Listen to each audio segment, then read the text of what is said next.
Selamat pagi Bapak Ibu dan saudara-saudara yang terkasih. Berjumpa kembali dalam persekutuan doa pagi di kanal YouTube GKI Gatot Subroto. Mari sebelum kita memulai persekutuan doa pagi kali ini, mari kita bersatu dalam doa. Tuhan, terima kasih untuk segala bentuk berkat serta penyertaan-Mu. Engkau telah bangunkan kami pada pagi hari ini dengan kondisi yang sehat. Dan sebentar kami akan memulai persekutuan kami pada doa pagi hari ini.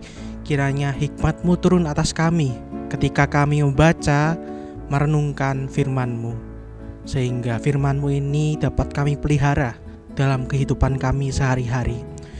Terima kasih ya Tuhan, hanya di dalam nama-Mu, Tuhan Yesus Kristus, kami berdoa. Amin. Saudara-saudara, persekutuan doa pagi kali ini bertema Memento Mori. Bacaan diambil dari Mazmur pasal 90 ayat 10 sampai 12. Mazmur 90 ayat 10 sampai 12. Masa hidup kami 70 tahun. Dan jika kami kuat 80 tahun. Dan kebanggaannya adalah kesukaran dan penderitaan. Sebab berlalunya buru-buru dan kami melayang lenyap. Siapakah yang mengenal kekuatan murka-Mu dan takut kepada gemas-Mu? Ajarlah kami menghitung hari-hari kami sedemikian hingga kami beroleh hati yang bijaksana. Demikianlah firman Tuhan. Saudara-saudari, suatu hari ada 3 biji jagung yang saling bercakap-cakap. Biji jagung yang pertama berkata, "Aku akan berjuang untuk tumbuh dengan cepat, sehingga aku akan menghasilkan jagung yang sangat enak bagi tuanku." Lalu biji jagung yang pertama itu akarnya tumbuh menembus tanah dan daun-daunnya mulai tumbuh sedikit demi sedikit. Tapi di tengah-tengah proses pertumbuhannya itu ia berhenti karena banyak sekali hama dan jamur. Sehingga biji jagung yang pertama itu menghasilkan jagung yang jelek, lalu biji itu mati. Jagung yang kedua berkata hal yang sama. "Aku juga akan segera bertumbuh, biar tuanku ini dapat menikmati hasil jagungku yang sangat enak." Akhirnya biji jagung yang kedua ini tumbuh, akarnya menembus tanah, ia tumbuh dengan subur dan menghasilkan jagung yang banyak serta enak, sehingga tuannya ini senang. Lalu biji jagung yang ketiga berkata sebaliknya, ia memiliki pendirian yang beda. "Aku gak mau seperti mereka berdua. Lebih baik aku di sini saja. Lebih baik aku berada di dalam tanah. Aku gak mau harus menghadapi nasib dimakan manusia atau malahan mati dimakan hama." Tapi ternyata ketika biji jagung yang ketiga itu bersembunyi di balik tanah, ayam-ayam peternak kabur keluar dari kandang dan berkeliaran di sekitar tanaman jagung. Dan pada akhirnya biji jagung yang ketiga itu mati dimakan ayam. Saudara-saudara yang terkasih, melalui kisah ini mungkin pesannya jelas bagi kita semua. Kita bisa menyimpulkan bahwa semuanya nanti pasti akan mati, namun dengan berbagai cara. Akan tetapi jika kita dapat melihat lebih dalam tentang ilustrasi 3 biji jagung ini, ada sebuah perbedaan, yakni kematian yang sia-sia dan kematian yang sia-sia tanpa makna dan kematian yang bermakna. Berbicara tentang kematian, baik saya maupun saudara-saudara yang ada di rumah belum pernah merasakan. Pasti rasa takut itu ada ketika kita mencoba membicarakan tentang kematian. Tema kita pada pagi hari ini adalah Memento Mori, merupakan bahasa Latin yang berarti ingat bahwa kamu harus mati. Kata ini muncul dari tradisi Romawi kuno, di mana ketika jenderal-jenderal yang seusai memenangkan perang, mereka mengadakan pawai di kota-kota. Mereka berjalan bersama para pelayan yang ada di samping mereka. Dan menariknya adalah ketika tugas dari para pelayan ini yang menemani jenderal ketika sedang pawai adalah para pelayan ini membisikkan terus-menerus ke telinga jenderal, yakni lihatlah ke belakang, ingat engkau manusia, ingat kau pasti mati. Jadi unik saudara-saudara, ketika para jenderal ini sedang merayakan kemenangannya dan mereka diagungkan oleh banyak orang, dan seketika pada saat itu juga mereka diingatkan bahwa mereka ini masih dan tetap sebagai manusia, dan bahwa kematian itu bisa saja datang kapanpun, bahkan ketika sedang dalam puncak kejayaannya. Saudara-saudara yang terkasih, setiap orang pasti pernah merasakan atau mengalami momen Memento Mori ini. Bukan hanya ketika kabar kematian dari saudara atau teman yang berdatangan, tapi juga dapat kita lihat dalam kejadian hidup kita sehari-hari, di mana kita akan semakin tua dan rambut kita akan semakin memutih. Lalu bagaimana tanggapan kekristenan tentang kematian? Para penulis Alkitab agaknya sedikit menyebut bayang-bayang tentang kehidupan. Mereka lebih sering berbicara tentang bayang-bayang kematian. Mungkin mereka juga memahami bahwa kematian itu sebagai sebuah realitas yang sangat nyata, bahkan ketika mereka masih menjalani kehidupan. Seperti halnya dalam penggalan ayat dari Mazmur 90 pasal 90 ayatnya yang ke-12. Ajarlah kami menghitung hari-hari kami sedemikian, hingga kami beroleh hati yang bijaksana. Pada Mazmur 90 ini berisi tentang refleksi Musa atas dirinya sebagai nabi dan pelayan Tuhan. Kalau kita melihat secara ringkas, kehidupan Musa dapat dijelaskan dalam 3 periode. Periode yang pertama adalah 40 tahun Musa berada di Mesir sebagai seorang pangeran, politikus dan pemimpin militer yang kuat.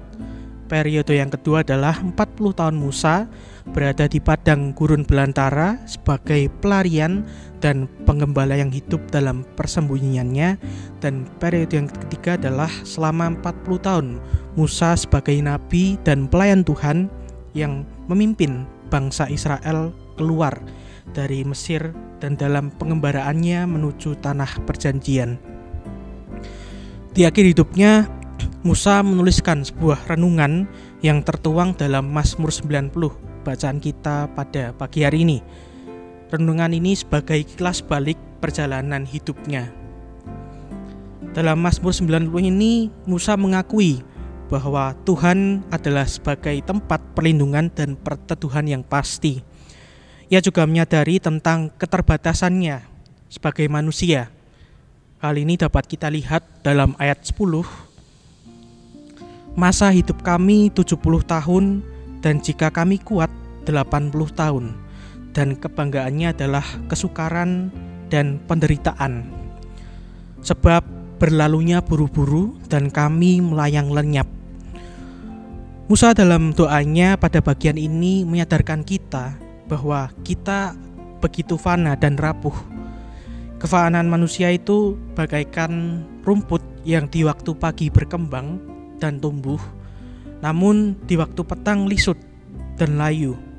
Maka dari itu Musa memohon agar dirinya ditolong untuk dapat menghitung hari-hari hidupnya dan menjadi bijaksana.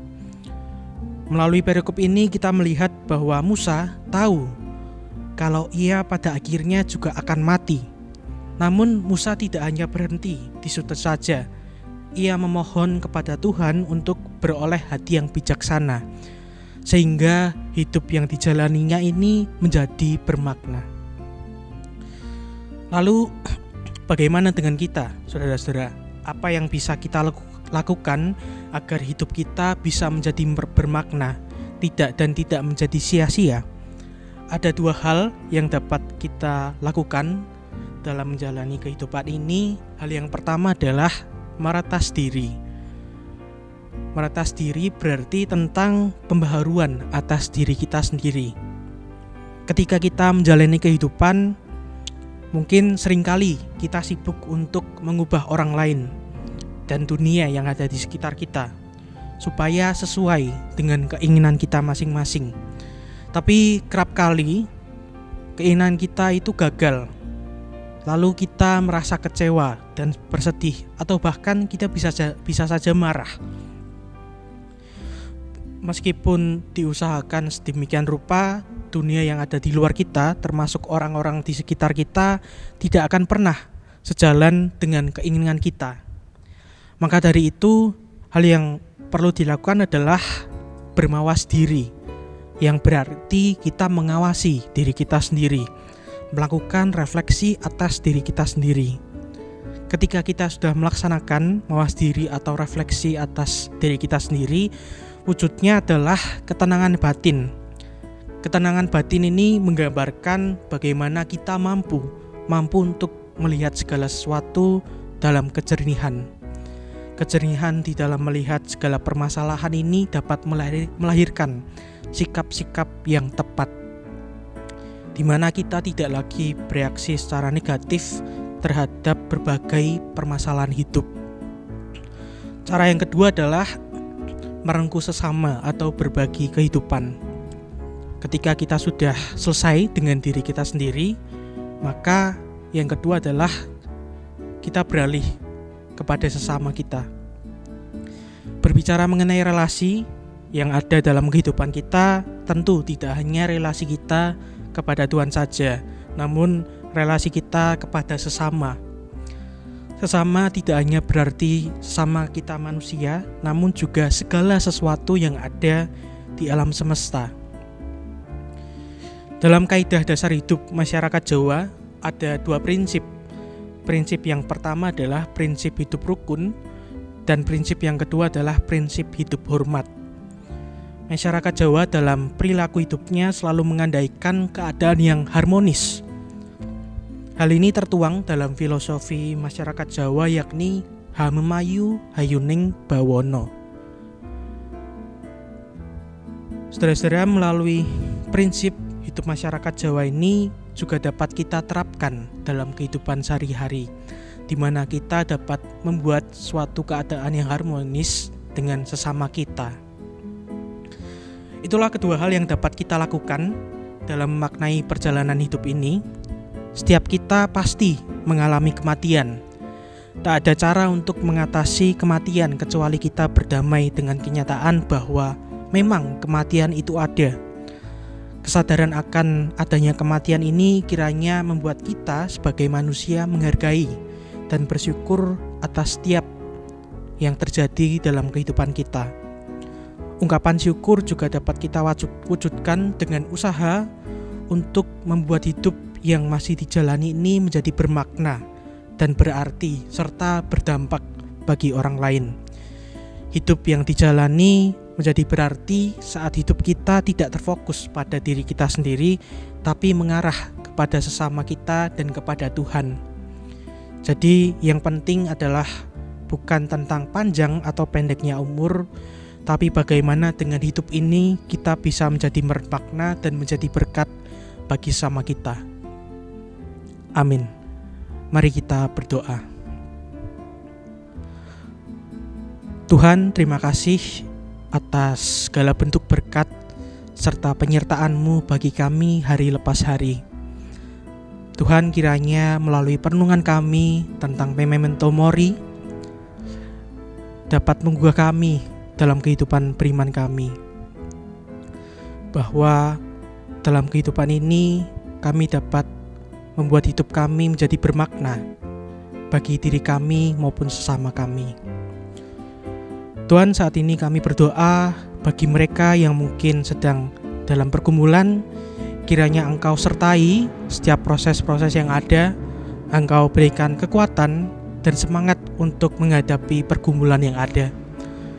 Dan juga mungkin bagi mereka yang saat ini sedang sakit atau dalam proses kesembuhan, kiranya Engkau kuatkan, Engkau sertai melalui perawatan-perawatan yang ada, melalui para dokter, melalui para suster, keluarga, obat-obatan maupun makanan dan minuman. Terima kasih ya Tuhan, kami serahkan untuk kehidupan kami selanjutnya, aktivitas kami dalam tangan kuasa-Mu. Hanya di dalam nama-Mu, Tuhan Yesus Kristus, kami telah berdoa. Amin. Demikian saudara-saudara, persekutuan doa pagi hari ini telah selesai.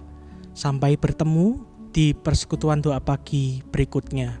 Tuhan memberkati.